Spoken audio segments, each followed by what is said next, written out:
sisho uvethingo sesivurene ishashazini ngathi ubhakara umthakathi uveza ukuthi labantu besifazane ehlele sibabona bekhulumela abantu bokufika bethi anshwena abantu bokufika uthi bahambe bathola ukuthi labantu la besifazane basuke bekhojwe ngebhama abanye kuthiwa besuke bethuka betshela ukuthi yewena khuluma layo tshela labantu bakini ukuthi basiyeke sinanda khuluma kama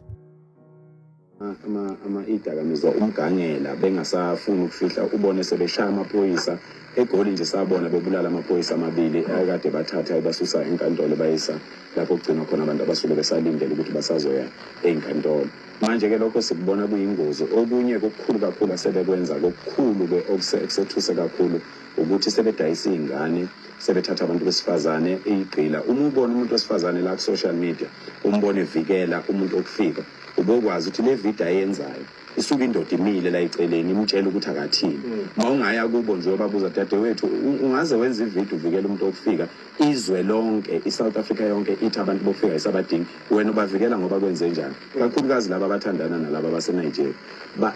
bangabantu abahlukumeza ngalendlela ongeke ukwazi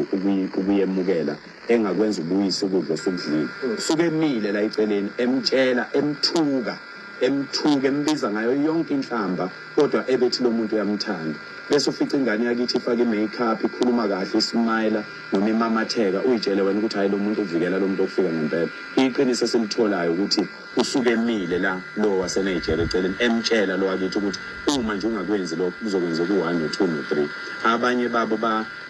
bakhipha isizisu abanye babo babashutha bengagqokile abanye babo babashutha bese inkonzweni zasemakamerweni bawagcina lawo lobufakazi babugcina ibona ka sebebisebenzisa ukuthi uma ungakwenza ukuthi ngizokwenza ukuthi bese uthola ingane yakithi yenza izinto engayithandi ngoba izama ukuvikela isithunzi sakhe sizokhuluma sithi ubheka futhi ngakhona ukuthi balwase point kakhulukazi njengoba sibuya nje kwela